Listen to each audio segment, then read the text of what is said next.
The Vienna Circle was a group of philosophically trained scientists and scientifically trained philosophers who met on Thursdays in term time in Vienna in the years after the First World War. Out of their meetings there emerged what's been called a revolutionary new doctrine, logical positivism.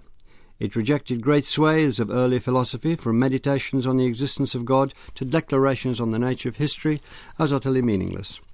The logical positivists were trying to remould philosophy in a world turned upside down not just by war but by major advances in science. Their hero was Albert Einstein. When the Nazis took power, they fled to England and America, where their ideas put down new roots and went on to have a profound impact.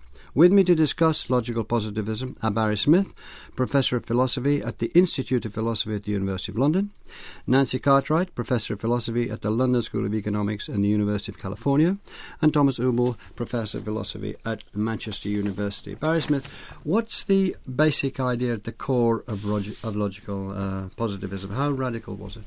This was very radical.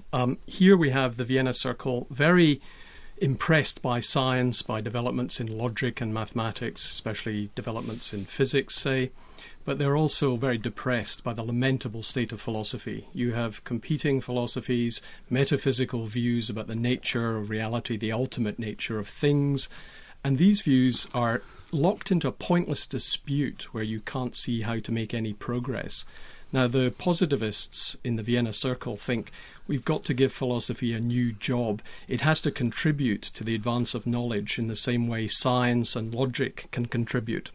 So they decide that philosophy doesn't have a doctrine to tell us. It doesn't have a subject matter of its own.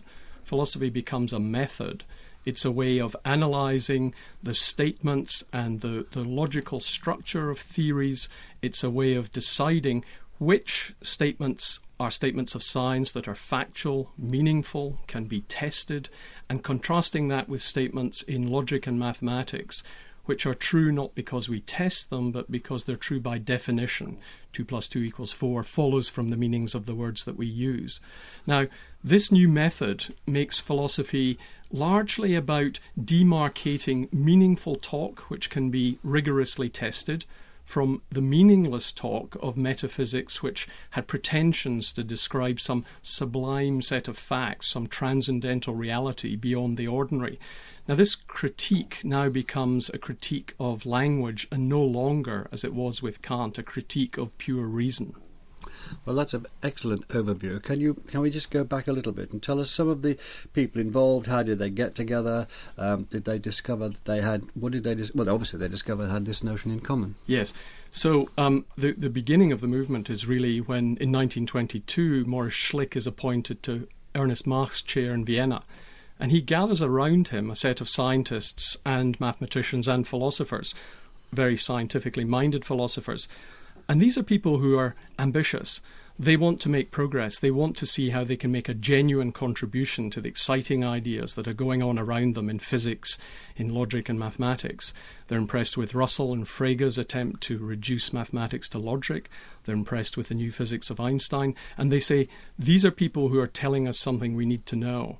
So we as philosophers can't be locked in these pointless disputes. So really the kind of philosophy that had been going on, where you make claims that are untestable, they cannot be decided, we don't know what sort of experiences we would use to tell whether or not one theory was true and another was false, they rejected them as meaningless.